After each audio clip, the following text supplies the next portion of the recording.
I'm so tired of people saying that it's just a movie, it's just a comic book, it's just a TV show. No, it's not.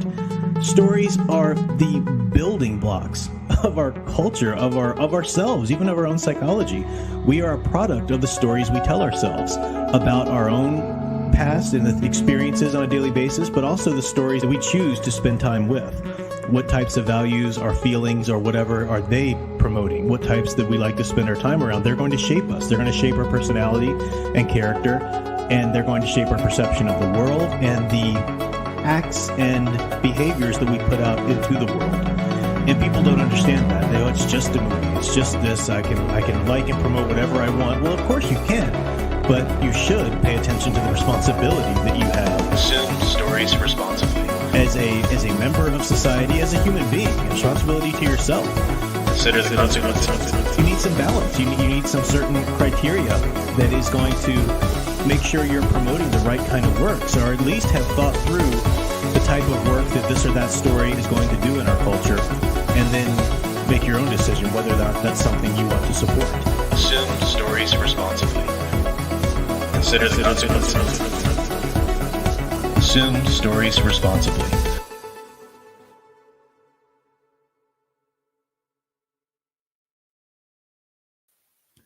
Hello everyone, I'm Professor Geek. Welcome back to the channel. Hopefully you can hear me okay. I just, like an idiot, moved my mic cable right before I went live.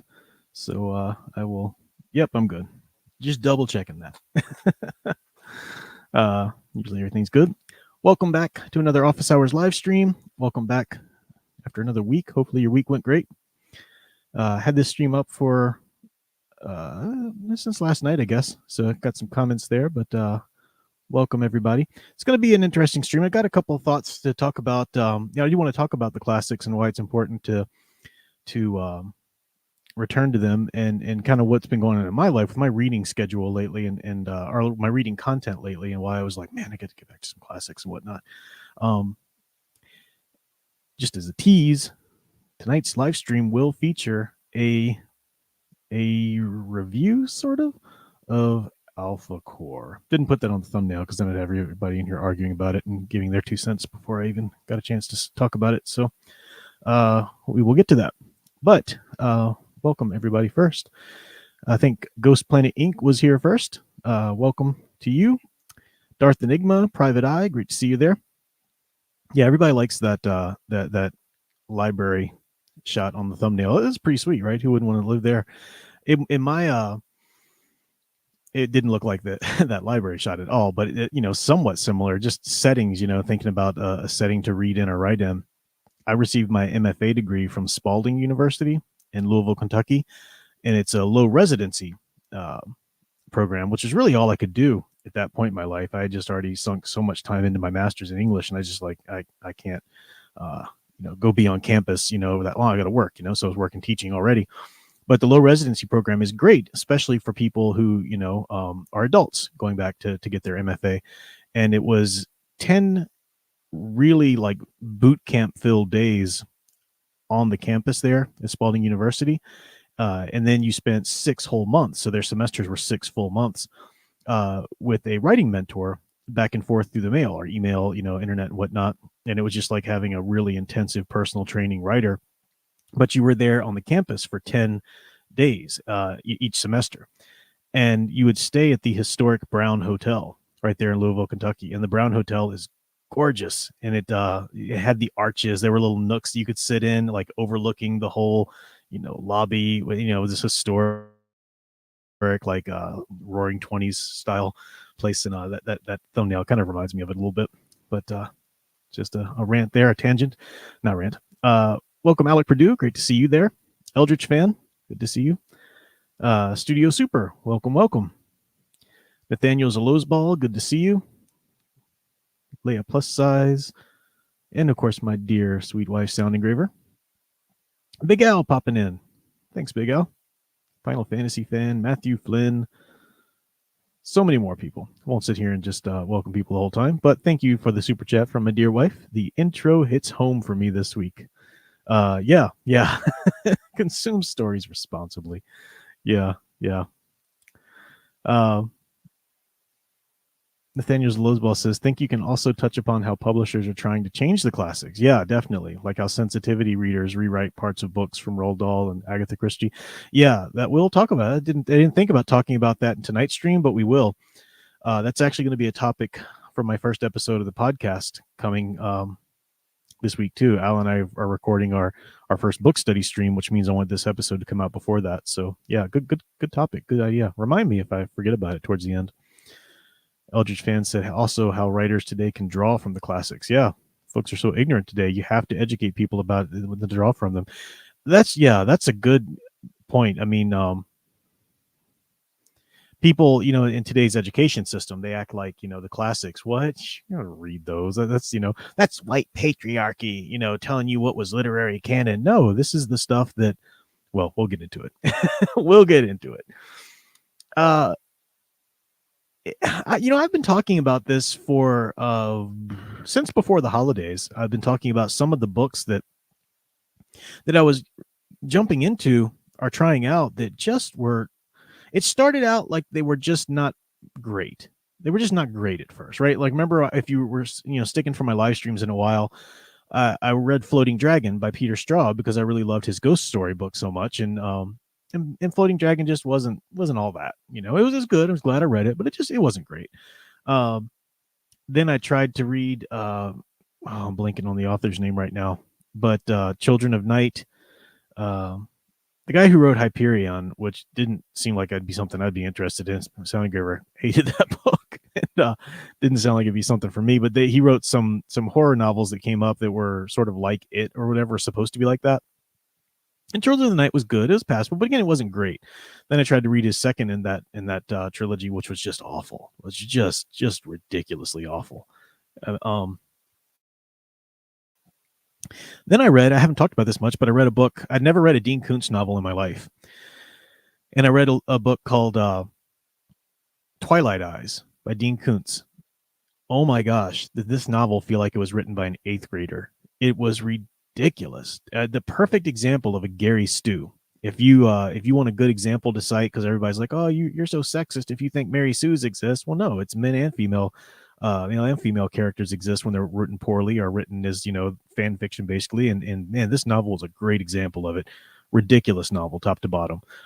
And just, time and again, Grimm was even getting kind of ridiculous for me. I was loving Grimm, right? I talked about the first 2 seasons. I was ready to buy the set. I wanted that series.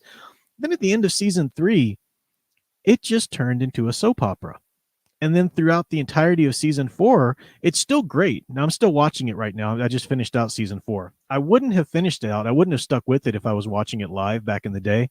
Being that I'm coming at it now, I can look at it and say, oh, let me look this up. Let me look up when this ridiculous storyline ends or whatever. Let me kind of look up what'll happen. And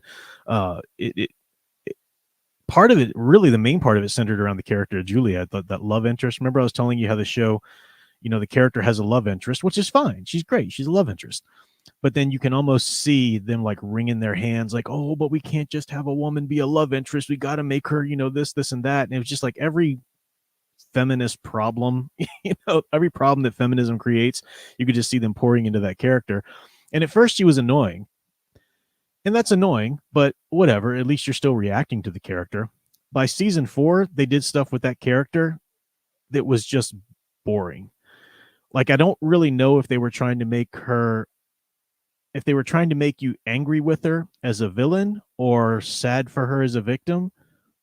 I don't even care. She was just boring when she was on screen. It was just so blatantly soap operatic. It was just, it really felt like I was suddenly watching a daytime soap, and that's not what that show is.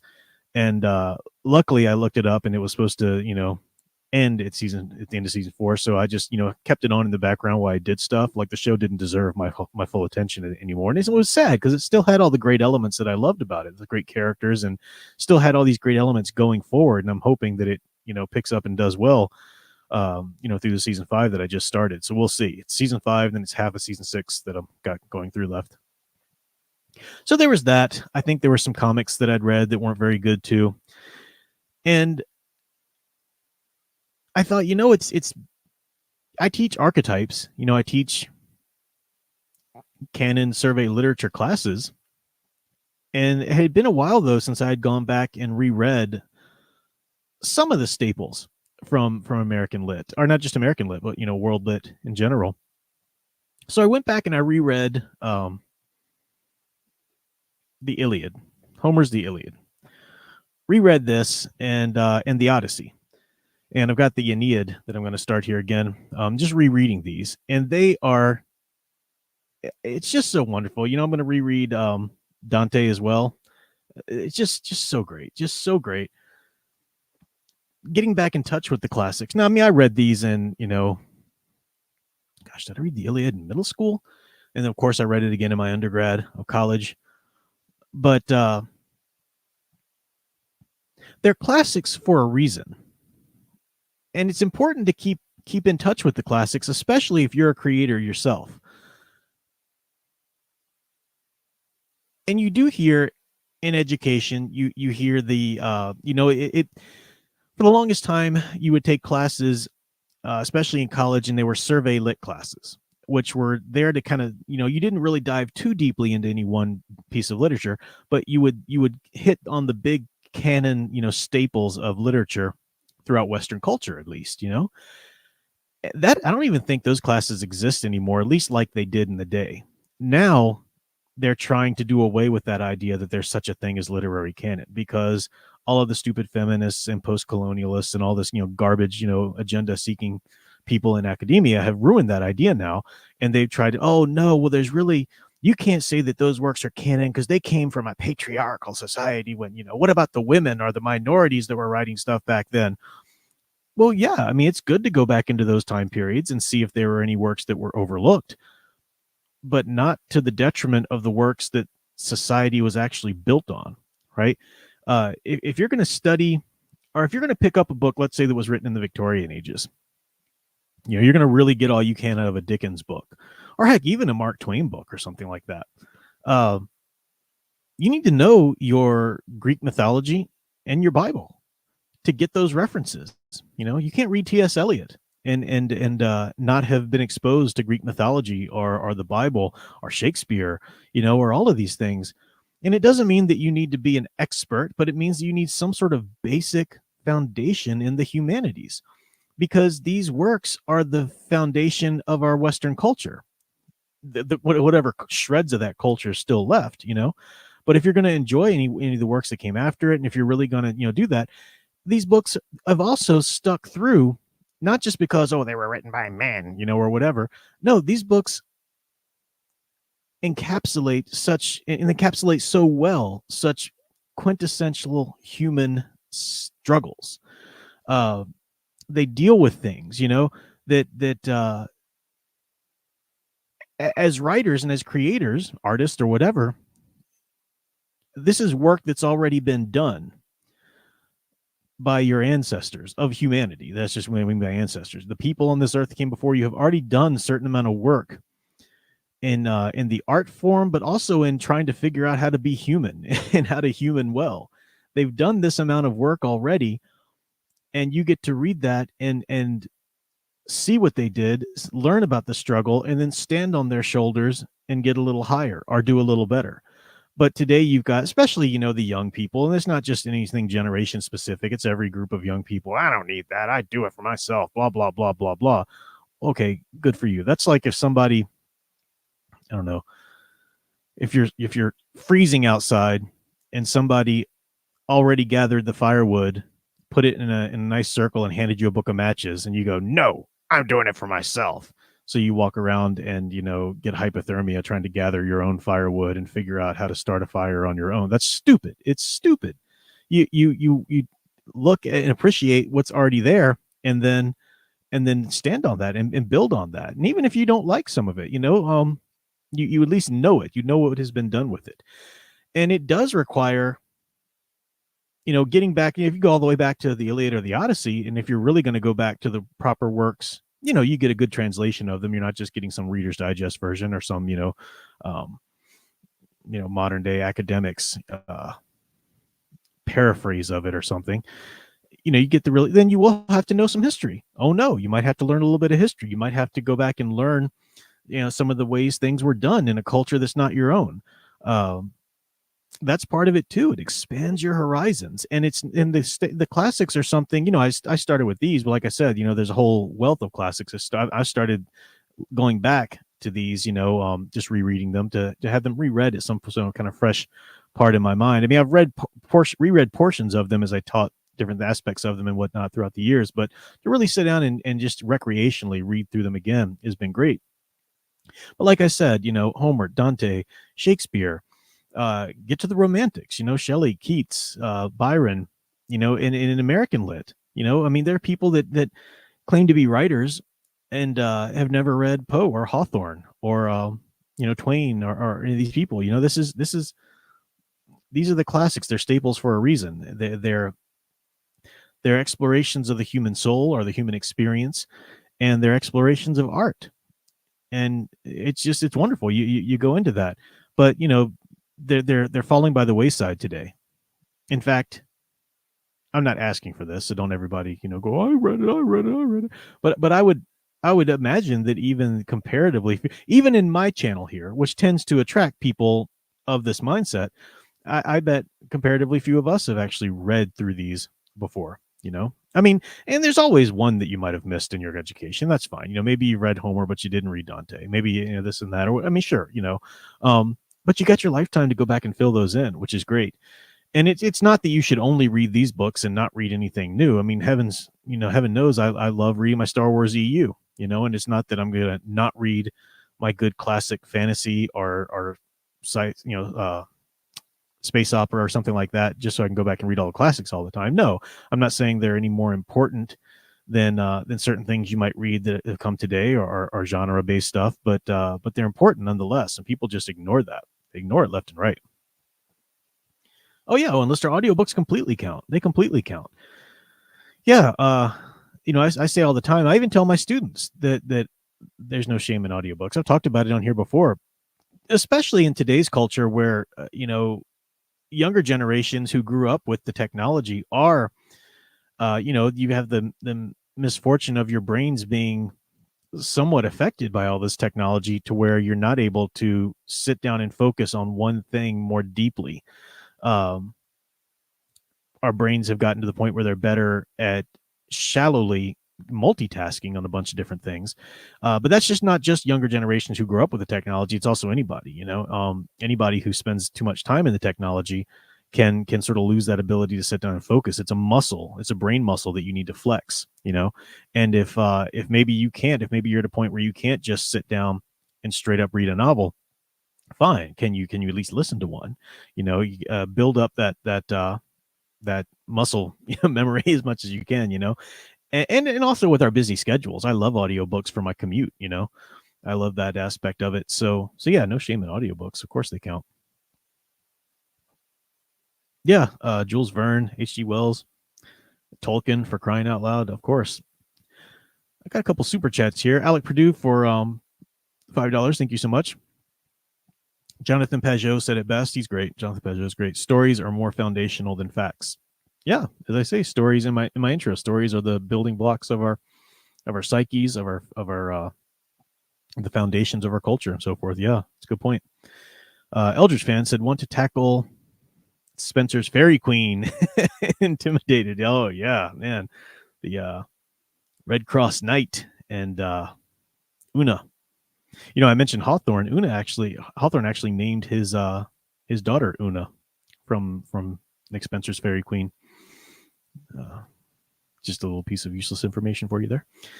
Yeah, great classics, and they're important. And we were talking about the impetus today to change the classics. It is important that let's say you want to read the Iliad. Well, there are a lot of different translations, and some of them are more just sort of paraphrases or commentaries more than they are actual content, especially if you have them written by modern ideologues or whatever. I mean, you're going to have a sermon. They'll either cut out entirely where like Achilles takes this woman as his prize from this conquering land or whatever. You'll either cut that out entirely or just have a whole sermon next to each instance of that happening. It's like just give me the classic, just let me read it. Fallen Soldier Diet Pepper. See, still pining after the Diet Dr. Pepper, the good old days. My Diet Pepsi. Crack open a new one.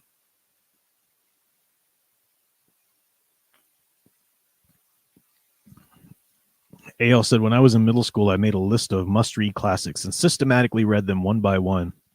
By the time I reached high school, I had finished most of them. That is a beautiful thing, and it's something that I couldn't imagine any middle schooler today ever doing. It's a beautiful thing, though. It's a beautiful thing. Yeah, I remember just wanting to soak in everything I could of the foundations of Western culture and humanities, because I knew it was going to be important, and I knew I wasn't going to be able to understand or appreciate a lot of works of literature without that, you know. So it's definitely important, and it's you know, there are translations, like I said, but then there are, you know, the edits. It used to be back in the day that it was cool to get a critical edition, you know, of a book. Now it's like, man, just avoid that, because that's just a bunch of academics trying to tell you, make sure you think the right things about the book. You know, it's and you can do a little research on whatever book you're looking at if it takes a translation, if it's something that was written in a foreign language. But older editions are often best for that.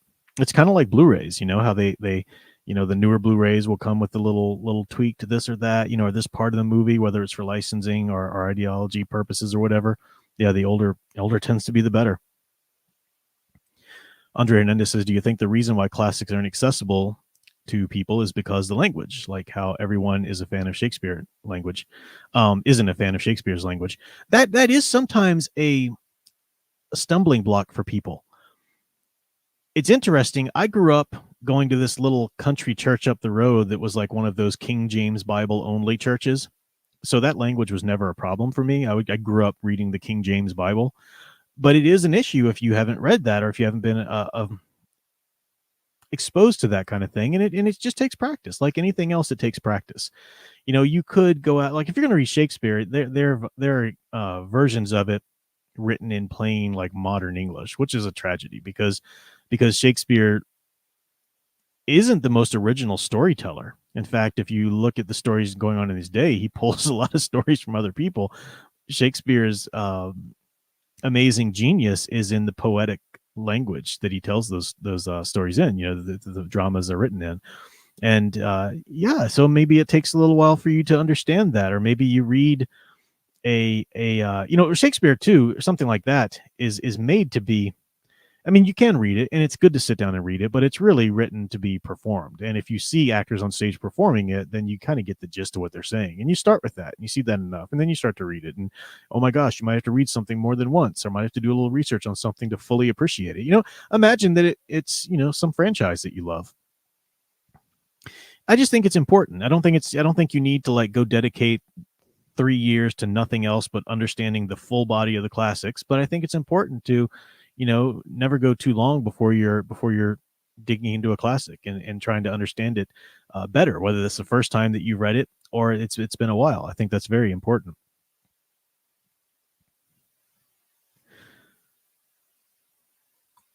Nathaniel Loswell says, unless the book was rewritten by the author themselves, don't really bother with it. And even then, you have to be careful. You mean like the new editions and stuff? Yeah.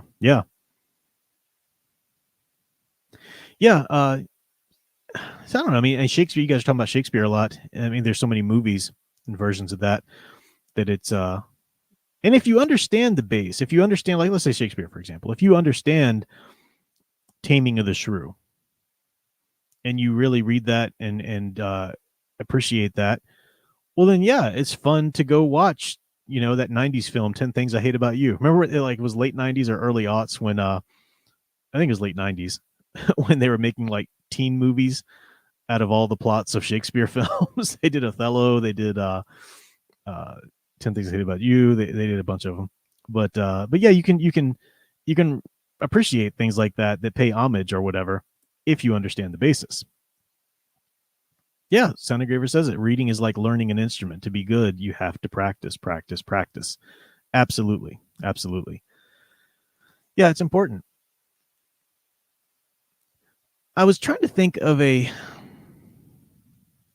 Well, actually, there's something I wanted to mention. We can still talk about classics if you want, but there's something I wanted to mention here, and I just want to do it now before I forget. It's going to seem kind of random, and it's going to be a no transition whatsoever to it. But I'll come back to your comments and see if we can um, maybe jump in there. But I wanted to, Studio Super's here with us tonight, and I told him I would do this. I got his permission to do this. He's got a Patreon, which you should definitely check out. Just look up Patreon's Studio Super. But he's got some art that's actually really good. Now he okayed me to share these two pieces of art, which are great. I wish he'd okayed me to show a couple other pieces of art from his actual Patreon page, though, because you really see the especially in his character sheets with the poses and whatnot. It's just really good stuff. I'm going to share this. This is piece of art, though. I just wanted to. Studio Super's been such a supporter here, and I've enjoyed his patron page. I've been I joined his Patreon, and it's good stuff. So let me just share this to give him a shout out. And he's working on some books, and haven't read the books yet themselves. So I'm just saying that the art looks good. Somebody one of our little crew here that's communicating. Let's see, share or communicating. Sorry, trying to do something and talk at the same time. There we go. I'll share this first.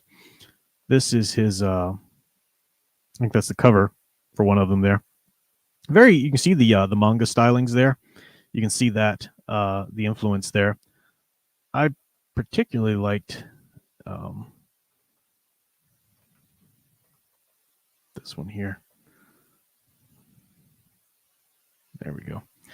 Yeah, the very very manga-esque, but also very superhero inspired. And again, if you check on his Patreon page, especially the poses, the character sheets and whatever, the different poses, it's good stuff. Oh, that's way too big. Definitely check out his Patreon. Let me see if I can share I'll just share the link to his Patreon. But just a creator doing some stuff that looks pretty cool that I wanted to throw out there and highlight. I'll do more of that occasionally. Need to be better about that, but there is a link there for it. So yeah, check it out. He's on Twitter as well. Studio Super. I don't remember what your handle was on Twitter. You'll have to throw that out there for people. But yeah, it's good stuff. I'm looking forward to reading one of the finished books myself. But just throwing that out there. Let me go back to that image there. Yeah, pretty cool. He's got all these characters and everything, and he's working with the writer. I forget the writer that you're working with, Studio Super, but you can throw that out too if you want to put any information of yours in the chat there. All right. So going back. Yeah, people seem to like that in the chat. Going back to some of the comments here.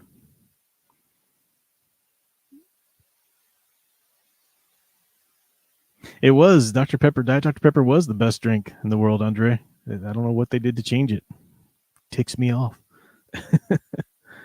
And let's just say, I remember when I was homeschooled, I read Richard III. Oh, nice. And wrote a paper on why I thought Richard and Joker were very similar. I also saw that the show, I really enjoyed it.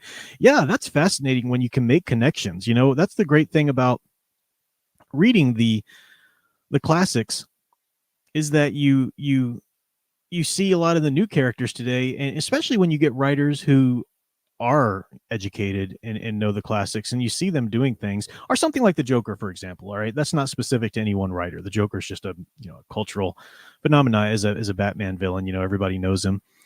And yeah, I mean, one of the connections I made early on in my scholarship, and that you've heard me talk about it, is Nietzsche. Before he went off being Nietzsche, God is dead Nietzsche, he wrote a really interesting treatise on Greek mythology, The Birth of Tragedy, it's called.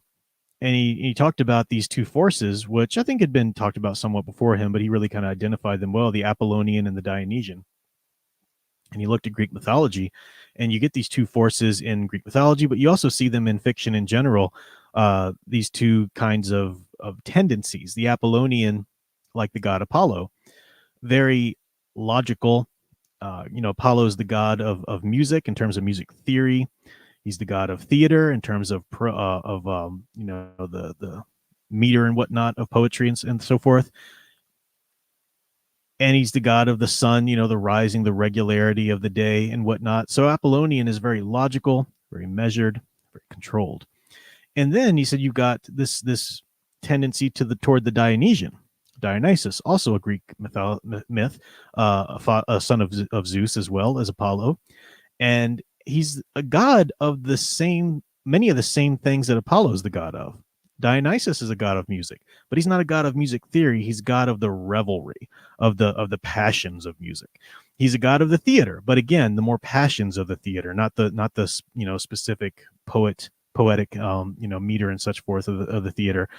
And so you got these two gods, and it was interesting, in the Greek terms of balance in the golden mean, at the Oracle of Delphi, which was dedicated to Apollo, you had a little altar to Dionysus there to observe and recognize that we need to acknowledge the Dionysian even when we are celebrating the Apollonian.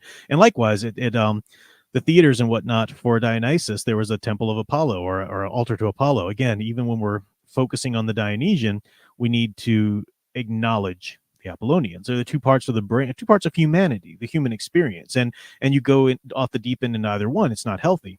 So you acknowledge the other, even as you're maybe glorying in the one or whatever. And those two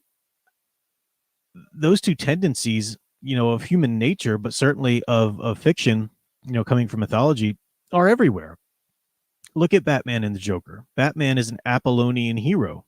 He's all about logic, self-control, justice, right? Meaning out this for this, his training, and everything like that. And the Joker is the perfect Dionysian opposite. The Joker wants utter chaos. Look at Superman and Lex Luthor. Superman is more of a Dionysian hero. Not that, and bear with me, you got to look at these forces and the way that they're portrayed in the right context. I'm not saying that Superman isn't logical. Of course, Superman's very smart. Superman's logical. He can handle all of this kind of stuff. But the fun of a Superman novel, just that visceral fun of a Superman comic or whatever, is the things that he can do in his body, right? He can fly. He's invulnerable. Look at that strength, That's not all there is to the character. Of course not. I know that. Of all people, I know that. But that's the fun of the character, right? That visceral fun of the character is a very Dionysian type of appeal. Whereas Lex Luthor, what do you match up a good hero or villain like that? You match him up with the opposite. So Lex Luthor, it's a lot of comics have delved into where he's basically kind of like a villain Batman, very smart, very intelligent, with the gear and the tech and all of that kind of stuff. And, so an Apollonian type hero. And the Apollonian type hero is our Apollonian type villain. Apollonian characters, hero or villain, tend to have some kind of apparatus on their head or something artistically to augment or make their head look bigger, whether it's Batman's cowl or Lex Luthor's big bald head or Sherlock's, ear flap hat thing that he wears, is everywhere. And Dionysians tend to be bigger in the body, right? Whether it's Superman's big muscles or our Joker's big jaw, it's not the head, it's the jaw, the big, grin and stuff like that. So it's fascinating stuff. And you get all that from reading a classic. I can understand comics so much better and delve into so much more interesting content in the comic books that I love because I've read some of the classics, That's a perfect example of it. It's important to read the classics. It's going to help you better appreciate even the modern day fiction that you love. That's the best argument I can make for that, I think. Samuel Proctor says, teacher. Make that 3 classics taught to me in high school. I had an English teacher who had Frankenstein. Yeah, Mary Shelley's Frankenstein, wonderful classic. Bram Stoker's Dracula, wonderful classic. I'm not talking about a movie version, even though I love some movie versions. Read those original novels, and that might take some doing, especially the Mary Shelley's Frankenstein. It's more of the Romantic era, but these are important to go back and read. Eldridge fan, thank you for the $4.99 super chat. Said I think Star Wars may have created a new archetype. the Frodo grows into the new Gandalf. That is really cool. Now, Star Wars the EU, right? Because that's fascinating. I never thought about it in those kind of contexts as Frodo growing into the new Gandalf. But you're right. I mean, if you look at Luke Skywalker, where Obi-Wan finds him, or he finds Obi-Wan, whatever. Not fine. I know Obi-Wan was there watching over him, but on Tatooine, he's very much a Frodo type. It's the hero's journey, and Lucas knew what he was doing. Lucas knew Tolkien. Lucas knew the hero's journey. He was collaborating, consulting with Joseph Campbell as he was writing Star Wars. So he knew that hero, in his safe community, needing to cross the threshold, accept the call to adventure. It's very much the same thing as Frodo. But you're right, in the EU, by the end, he becomes the Gandalf. And I think, though, that's when you look at mythology, that to some degree is the healthy trajectory of a character. Now, a lot of characters are tragic and don't make it there, but even when they do make it, look at Oedipus, for example. Obviously his ending is very tragic, but his wisdom after his in the very end moments of his life, like he has learned that lesson, and he is as wise as what's the blind mentor seer guy that comes and tells him all these things. I forget the beginning. It's been a while since I read Oedipus Rex too. Anyway. Ooh, Samuel Proctor said, do you have any book recommendations for phrenology? I think I could use that for my character designs. Yeah, phrenology, for those who don't know, phrenology was the belief in the 18 and 1900s. I think it predated that. It definitely did. But the it's not very scientific today, of course, but it was so believed. It's kind of like the humors in the Middle Ages, that these beliefs that were so ingrained in society that they do affect culture, and they still affect the way we see art and experience art. But phrenology was the belief that the shape of your skull would tell certain aspects of your personality. So, for example, this part's actually true. This is the one piece of phrenology that's actually totally true. A large, prominent forehead meant you were very intelligent and very smart. Not a lot of people know that one's still true. But there was the aspect that if you have a weak chin, then you have a weak moral character. Little things in the physiognomy too. I mean, you can go all the way back to Chaucer, which isn't maybe technically phrenology, but the idea of a gap in your teeth meant you were very lascivious. Stuff like that. To answer your question, Samuel Proctor, though, I don't readily have a book that I can call to mind just right off the top of my head. I'll look through my collection. I know I've got books on it because with my scholarship into Poe very much believed in phrenology. And phrenology is very key to understanding comic book character designs too. Classic comic book classic character designs, period. It's something that the ideologues are trying to overrun and overthrow and trying to subvert expectations, which is just silly because it doesn't match up. We are conditioned, whether it's through some belief that isn't actually totally true, but even phrenology has there's a visceral symbolism in there, the seminal symbolism that is just makes sense. Even before the code of phrenology was ever created, somebody who is really smart will be thought of as having a big head. That can mean different things too. It can mean being full of yourself and so forth. But like I talk about with heroine characters, if it's a good heroine character, Wonder Woman should always be depicted with prominent breasts and prominent hips, because she's that iconic feminine, and the iconic feminine is the iconic maternal, and the maternal is having babies, and babies are birthed between the hips and nursed at the breast. So that's why you depict a character like Wonder Woman with somewhat accentuated breasts and hips. It's not about trying to sexualize them, although that's commonly done, unfortunately. Anyway, couple super chats here. Alec Purdue, thank you very much for $5. An example: the hero of times dies, but his spirit lives on to mentor the hero of Twilight in the Zelda franchise. Oh yeah, Zelda, I'm sure, does something like that. Nathaniel Zalozball, do not forget to talk about those sensitivity readers. You didn't have to super chat me for that, Samuel, but thank you so much for doing that. Your 5th super chat on this live stream. Hey, that's cool. Check that out, Nathaniel. Appreciate that. Yeah, thank you for reminding me there, though. Yeah, let's talk about that. So the sensitivity readers, that's another, like I was pointing out, that some of the reasons why a lot of these books are cut from school anymore is because, well, we got to make way for the the women or minority writers of that time. And like I said, it's like I'm not opposed at all to having classes on literature that came from say disenfranchised voices, if you want to use the language or whatever. That's fine, and to see if there's some great stuff that was missed because the culture didn't really recognize it or something, fine. but you don't replace the canon stuff with that stuff because that stuff didn't shape culture. Sometimes, there's some important, like I think it's important if you're going to look at early American literature, colonial American literature and so forth. Sure, I think things like The Captivity of Mary Rowlandson are the poetry of Phyllis Wheatley. An enslaved woman, a black woman enslaved is important, and it was good. She sent her poetry to Washington. She fully supported the cause of independence and so forth.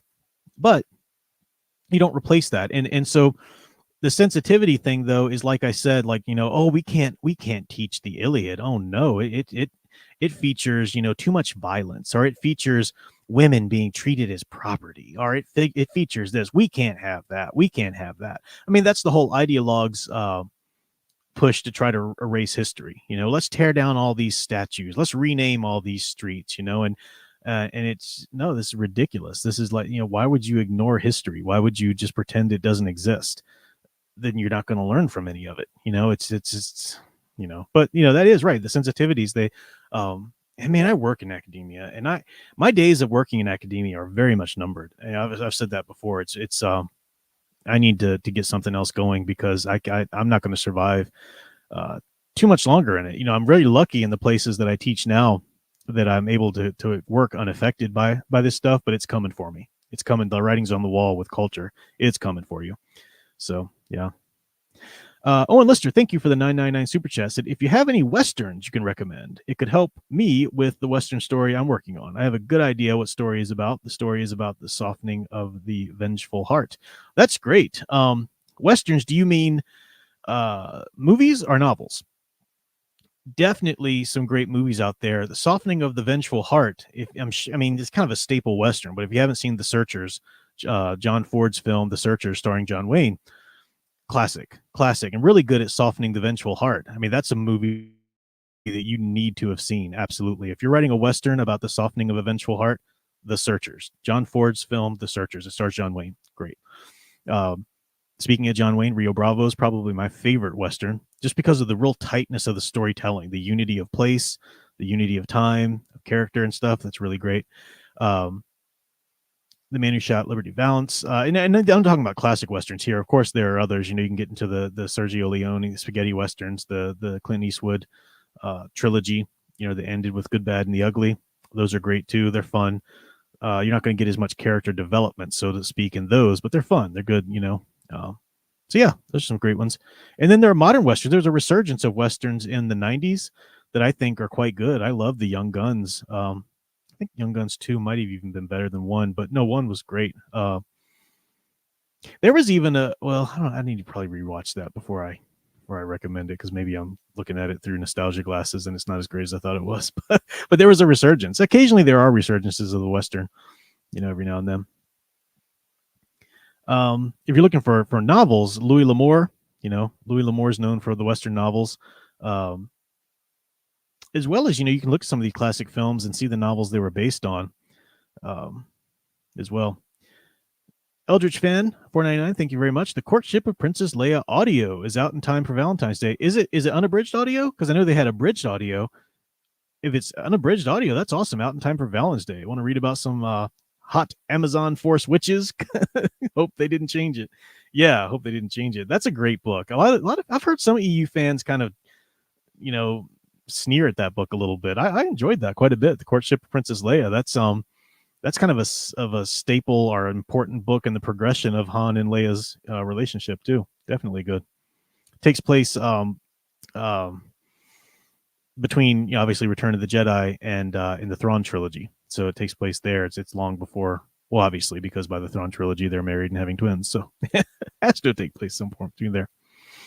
Yeah, people are throwing out some great classic Westerns. I know you were asking more for novels. I'll check for more novels to give you, Owen, but that's a good start anyway there. Divinital Kayan said, I realized this after, but is the Alan Cumming and Tim Curry Dracula on Audible good for first-time readers? I think so. I think it's wonderful. One of the reasons is that it's got a diverse cast of readers, and the novel Dracula is an epistolary novel, meaning coming from the word epistles, meaning letters. And Dracula is written. It's a compilation of journal entries, newspaper articles, letters that people write to each other. That's how the story is told. It's not like an omniscient narrator telling the story. You're getting the story through the perspectives. That's what makes it so great. And so one of the things that makes it narratively so fun and interesting. And because of that, you've got all these different voices, different narrative voices. You got Mina Harker's journal, Jonathan Harker's journal, Van Helsing's writings, Dr. Seward's recordings that he does in his phonograph and stuff like that. And that version on Audible that you're talking about that features Alan Cummings and Tim Curry is great for that reason, because they have different actors playing the different parts. And to my knowledge, they didn't cut anything. It's pretty solid. So yeah, definitely recommend that. It's a good version if you want a good Audible version of it. Definitely. Nathaniel Elizabeth says, "Oh no, we're not rewriting Agatha Christie's work. We're just altering all of the offensive terminology so they are more acceptable for today's modern audience." Yeah, that's crap. Roald Dahl's, the things they're doing to his work, it's just it's tragic. It's tragic. I think I would hope one day that even a person in the academic world, one day, decades from now, would look back on this time and realize just what dumbasses academics are. Pardon my French, but that's just the best word I can use and the most accurate word I can use for today's academics. They're anything but intelligent or scholarly, you know.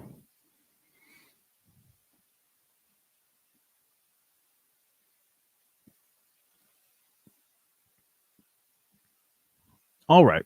Well, let me check the time. I've been talking for a while. Let me get to wrap up with my thoughts on, sorry, smacking the mic around. Wrap up with my thoughts on Alpha Core. Graphic novel just dropped from the Ripperverse, written by the great Chuck Dixon. First, let me say before I talk about this novel is that obviously there's controversy going on. There's a pretty famous back and forth right now between Ethan Van Sciver and Ripperverse, or the Ripperverse proponents and so forth. I don't have any skin in that game whatsoever. I don't. Now, you guys know I'm a huge Ethan Van Sciver fan. Absolutely, unabashedly so. I think he's awesome. That doesn't mean I agree with everything he says or every sentiment ever expressed from his channel, but I'm a big fan of his. And I'll never say a critical word against him. I just, people have tried to get me to do the Ethan Van Sciver pile on, and I won't. And then they'll attack me for daring not do that. I think he's great. I also, that I'm a huge Chuck Dixon fan. Chuck Dixon's one of my favorite writers. I mean, he's just great. Doesn't mean that I like everything he's ever written. Again, that makes you a fanboy. If you're really a fan of his work, then you'll be discerning. It doesn't mean you're right about everything. Be like, oh, that one's really good. That one is a little less. I wasn't crazy about Chuck Dixon's Conan book. I was really excited about his Conan novel, but I thought that kind of missed the mark. So going into Alpha Core, I also, and when it comes to the Ripperverse and Eric July, I just don't know him. And I mean, obviously I don't know him personally, but like his channel has never been one that was in my my kind of circulation of channels that I go to on YouTube. I've maybe watched 5 minutes of one of his old videos long before he even started the Ripperverse, or his, stuff like that. So, that's I don't have anything against him, but I also don't really know much about him other than just what's commonly known, and I don't really have any loyalty to him one way or the other. I did love Cyberfrog. Yeah, Comic Skater. Cyberfrog was great. I love that. Now, when I heard about Isom, I still haven't read it. The character itself, like if it didn't sound like something that would appeal to me personally as a reader, so it's not something that I was going to buy and read recreationally. I might do a review on it if people want reviews. So it's just not in my world, not in my circle of things that I'm aware of. Now, Sound Engraver, though, at least at one point, Ripperverse was one of the, Young Rippa was one of the channels that she would kind of go to. I don't know how much she does still. I don't know how much, it was in her, a regularity, but she watched it a lot, and she was the one that told me about Chuck Dixon writing for him. And actually, she's the one that bought this. She saw some videos on Alpha Core, and she's the one that picked this up. And after she read it, I asked her if she minded if I read it. I also asked her if she minded if I talked about it on my stream before she did, and she said that was fine because I wouldn't want to scoop her or steal her thunder or anything like that. I'm going to come back and get your super chat in a second, Matthew Flynn. I'm on a roll now. It doesn't look like you're asking about something that I'm talking about here, but you do ask some good things there. So let me get to that. Okay, so Alpha Core. I'm just going to be honest with you guys. I hate this book. And I don't say that lightly. I have a very emotional response to this book. I hate it. It pisses me off. It pisses me off that this book exists. And again, bear in mind everything I just said. I don't have anything against the creators or anything like that. No stake in this argument or whatever that's going around at all. But the reason it pisses me off so much is because I didn't know anything about this going in. I heard Chuck Dixon's writing, so you know you've got a great, talented writer on the helm. You see this cover, even just if you didn't know anything about it, but you just look at this cover, you know that's an analog to the DC Trinity at the very least, if not an analog to the whole Justice League going through. You know that. I mean, you've got your Superman-like character there in the very pose that Superman has been portrayed in. You've got the woman with a lasso. The gratuitous badass down here, who's a brawler. I mean, you got your Batman type character, so you're dealing with an analog of the DC Trinity, and that's abundantly clear as you go through and read just even the first few pages. I mean, the first time you see the character who's his name is Solaris, okay, so solar, this is obviously a Superman analog.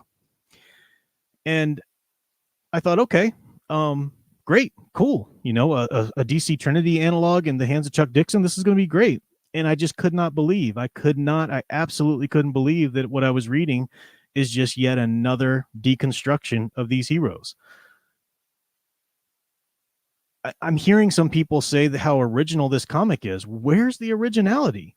Hey, what if the DC Trinity were jerks? I mean, are you kidding me? That's done 1,000 times before. What if they work for the government? That's been done 1,000 times before. What if they work for the government, but they kind of forge their own because there's this tension between what the government wants the superheroes to do and what the superheroes want to do? Are you kidding me? That's been done 1,000 times before.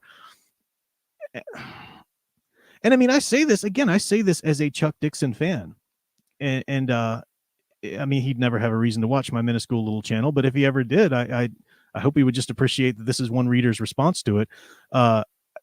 Enough of this kind of treatment of these characters. This is my shtick. This is my scholarship, these archetypes and how they should be treated. But before it became a thing to do this to heroes, it was kind of interesting maybe to do an Elseworlds or analog take on them like this. Enough. This Superman character, not knowing anything about the book coming in, I wanted to like him. I really wanted to like him because, hey, Chuck Dixon writing Superman, that's so awesome, and you look at those images and he's kicking the bad guys' butts and saving the day. No, he's a jerk. He's a jerk. He starts off as being a jerk to the villain that he's stopping. And you could maybe make an argument, well, when Superman was first created, he was kind of a tricksterish, messing with some of the villains he'd stop. Okay, but that's not the character that we've come to know him and love him by. But whatever. Okay, maybe you're going for more of a tricksterish take on the character. But that's not where his complete just a-hole-ish nature stops. He's a jerk to his team members. He's a jerk to his to the government. He's a jerk to everybody. You don't care about this character. And that's the thing. And that's, like I said, with talking about the Grimm, treatment of Juliet's character. That crosses the line from, okay, it's just not to your taste, to it's bad writing. When you don't care about the characters, when the idea of a story is the only thing that's keeping you there, and it's not the characters itself or your investment in what's going to happen to them and so forth, then that's bad storytelling. It's just true. And I don't know if the idea, again, because I haven't watched all the videos, and I know they've done a lot of videos talking about, the concept or whatever.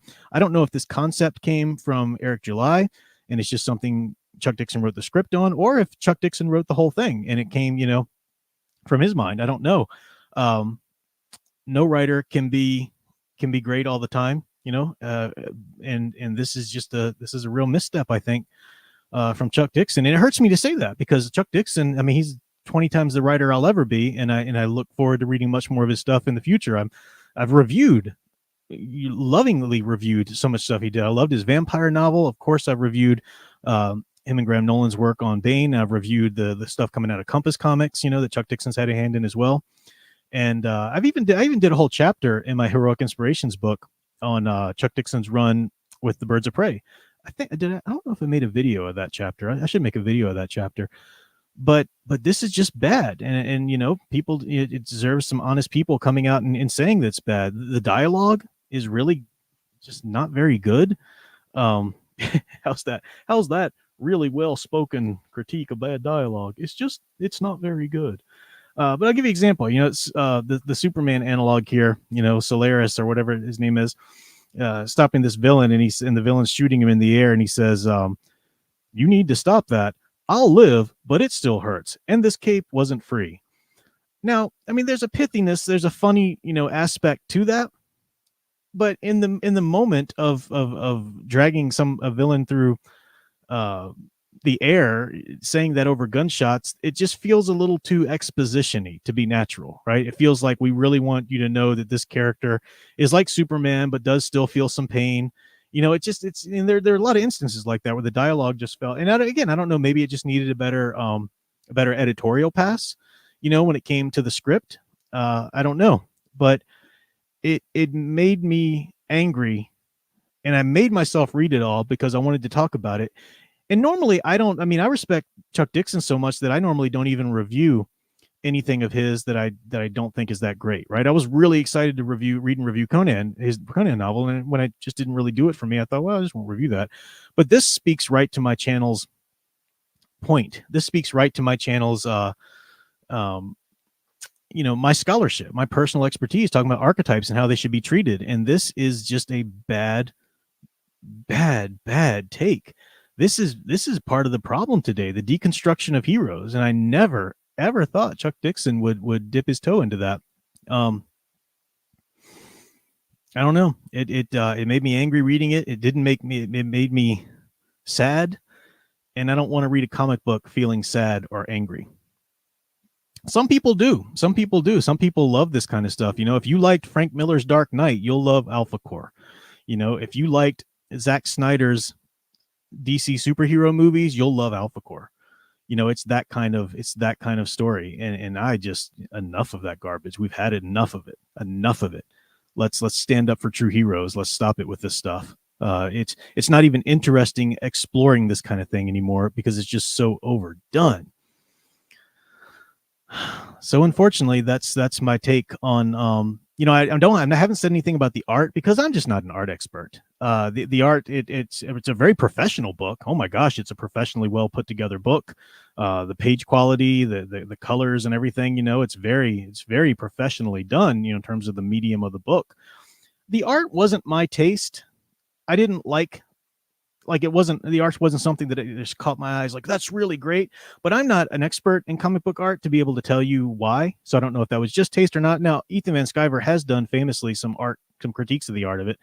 And even though I'm a huge Ethan Van Sciver fan, I don't watch his channel all that much. And that's not a value judgment time. It's just me. I don't have the time to watch these kinds of things. But I did when I knew I was going to talk about this. I did tune into a couple of his, or scan through some of his live streams and tuned into a couple of his critiques of the art of Isom in this.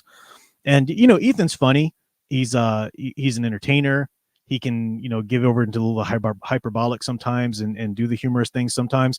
But when he's giving an art review, you really feel the decades of his experience as a comic book artist coming through when he's got his pen and he's showing you the vanishing points and all this kind of stuff. And what he said made sense to me. Again, I'm not an art expert, so I'm not really going to go into the art of it myself. But it kind of made sense as to why it maybe wasn't really thrilling me art wise. But see, I'm a story person. It doesn't matter if it's a comic book or a video game or even a movie or a copy of a film or whatever. If the visuals aren't all that great, if the story's there, I'm there for it.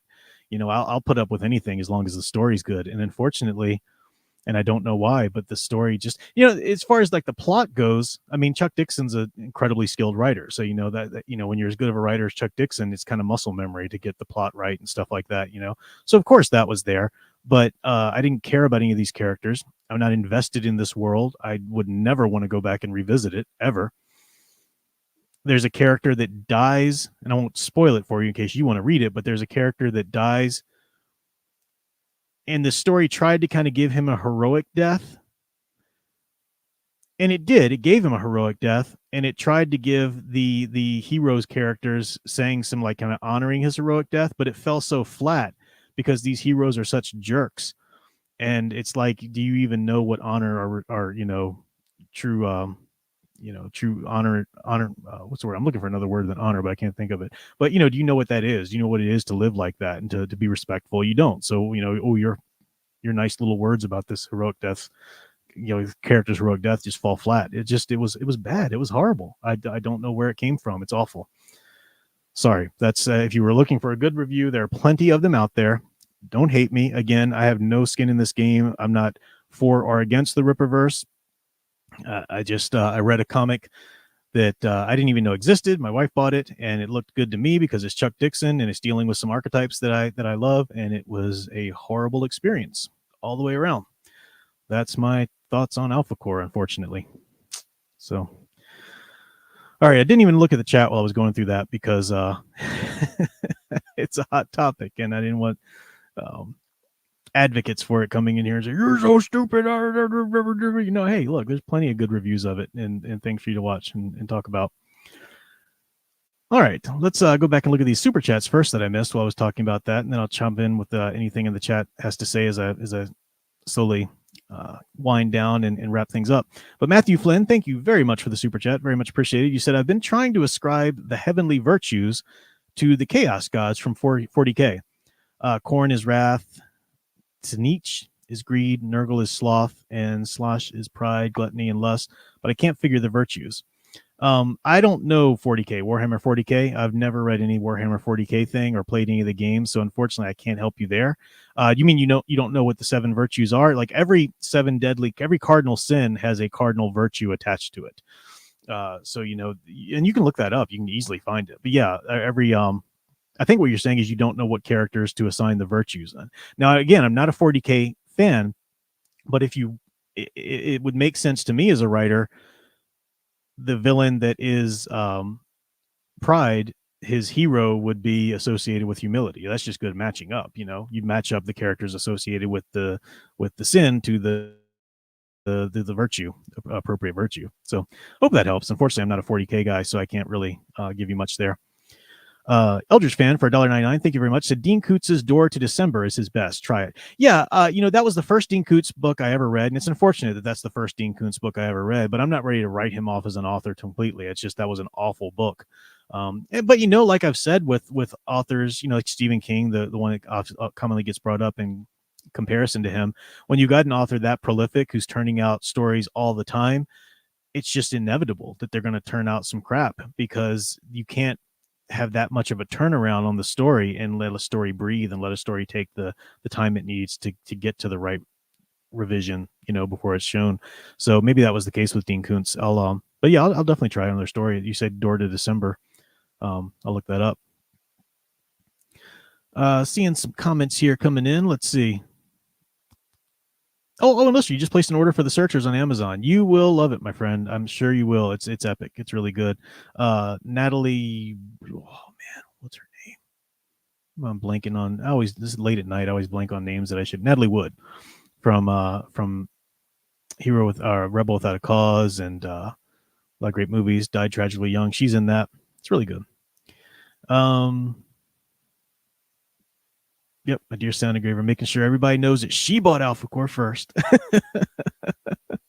And I don't know if she'll talk about it on her stream tomorrow or not, but definitely check out her live stream tomorrow. I did not. Movie World Comics said, have you read Dixon's comic adaptation of The Hobbit from the 80s? I have not. I didn't even know that was a thing. I'm definitely going to look that up. Thank you for letting me know or turning me on to the existence of that. I'd definitely like to check that out. That is cool. I'm actually going to make sure I do that after the stream. That's cool. That sounds very much up my alley. Thanyer's Lozboss said, I saw all his reviews of Rippaverse comics to date, though harsh. I thought they were very informative. I think you mean EVS's. Yeah, I didn't watch all of the whole totality of the reviews. Again, it's just like, I don't have the time to watch YouTube like I once did, between, being a father, between grading, teaching, and then, my own creative work or my own just work and stuff like that. I remember the days when I would sit down, if somebody was having like a 3-hour live stream, I'd just have it on, and enjoy this and that. I don't have that kind of time anymore, so I don't think I caught the whole thing, but it was interesting what I caught. Fazocho Corner says, Alpha Core sounds like a copy of The Authority. Is that true? It's very reminiscent of that kind of thing. Yeah, that's what I mean when I said this has been done before. It's been done 1,000 times before. It's like The Boys. It's just that kind of take on these iconic archetypes. And I'm reacting to what's out right now, which is just the first volume. Maybe the long-term story that Dixon has in mind is to have a story about these characters realizing the error of their ways and realizing their need to become this. And maybe that, if you look at it in hindsight, is a really cool meta commentary on the problems with these treatments of these characters today. Maybe, but as of right now, we have this book one, and this book one is being treated as its own. Obviously it's going to be a continuance, but it's got its own closure. It's got its own arc, and it's judged as it is, because it's all we have right now. The Imaginative Hobbyist says, today the idea of a truly aspirational hero seems more like subversion of expectation than where there's so much deconstruction of the archetype in mainstream media. Yeah, I get what you're saying there, and I think you would think that would make it more interesting and make more people want to do aspirational heroes. But the fact is, and I'm just speaking with your average Joe off the street who's like, well, I liked, this take of that or whatever. People don't like doing aspirational heroes, or don't like watching aspirational hero movies or listening to that. A lot of people don't, because the aspirational hero holds up a mirror with a standard and says, hey, this is how good you should strive to be. Doesn't matter if you'll never realistically achieve it. You should strive for it. And people don't like being told that they should be better. People like being told that they're not that bad. I mean, they're at least not as bad as that character, or they could at least do that and be like that character, and that's good enough. That's enough. That's what they like. It's sad. It's really sad.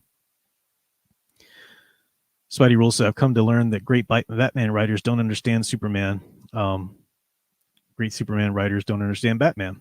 Writers of both can't write Wonder Woman. There are some exceptions, but it's true. Just because a writer writes one member of the DC Trinity very well doesn't necessarily mean they'll write other ones. I'm trying to think if I ever read a Chuck Dixon Superman specific story. I mean, he's shown up in some of I think Chuck Dixon's writing as a Batman and whatnot. I don't remember. Paul Dini's obviously great at writing both Superman and Batman. I'm trying to think. That's a good point. I'm trying to think of some authors that I could say definitely write all these characters well. I have to think about that. It's a good point. Andre Hernandez, Squadron Supreme. Yeah, Marvel's take on the DC universe. That's another example when I said this has been done 1,000 times. Yeah, The Authority, The Boys, Squadron Supreme. It's the same kind of thing. And when Squadron Supreme came out, I know it was a thing back in the day, but J. Michael Straczynski did his own kind of reboot of it or whatever, which was very much, what if these characters are awful people?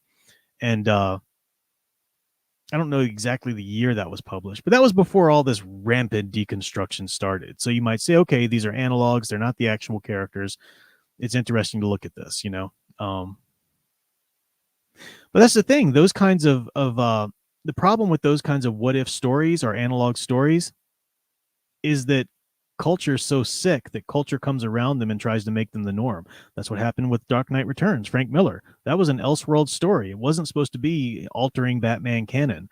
But what did people do? They try to make every Batman story more like that, The Watchmen.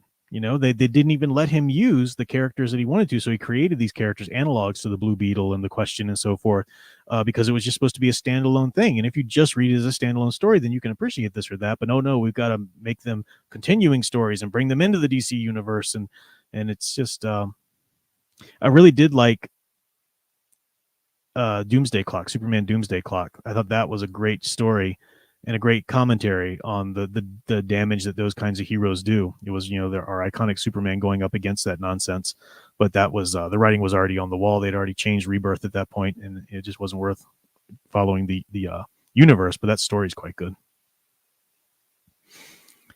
Spidey Rule said you went.